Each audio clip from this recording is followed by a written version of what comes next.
Dr. Susan Dann, a member of the Ageing Well Network and chairperson of the IIR Ageing Workforce Conference. Susan, why the sudden interest in mature-aged workers? So what we're now seeing is that there's been a sudden recognition that a lot of people are coming up to retirement age. So as we've seen an ageing of the overall population, this has been reflected in the workforce.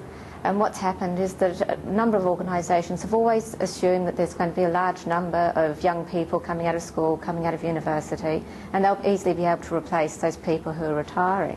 And what we're seeing now is that we've got a decline in those numbers, and more people are leaving the workforce than are actually entering the workforce. How important is strategic workforce planning?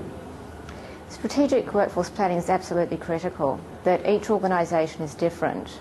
And while we know that there's some consistent themes with the ageing of the population, we're seeing areas where there's specific skill shortages. So areas like education, for example, we're seeing a very high proportion of people who are in the 50-plus age group.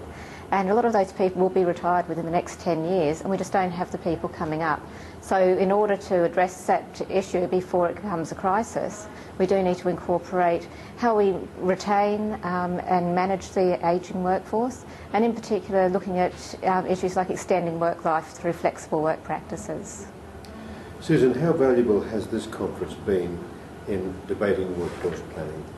This conference has been excellent because we've had a number of people who have come in and talked from an expert point of view, so raising the issues, but we've also had this followed up with a number of case studies. So it's not just a case of saying this is the problem, we're also hearing how people are actually addressing this and what some of the solutions can be in different industries. Susan, thanks for joining us. Thank you.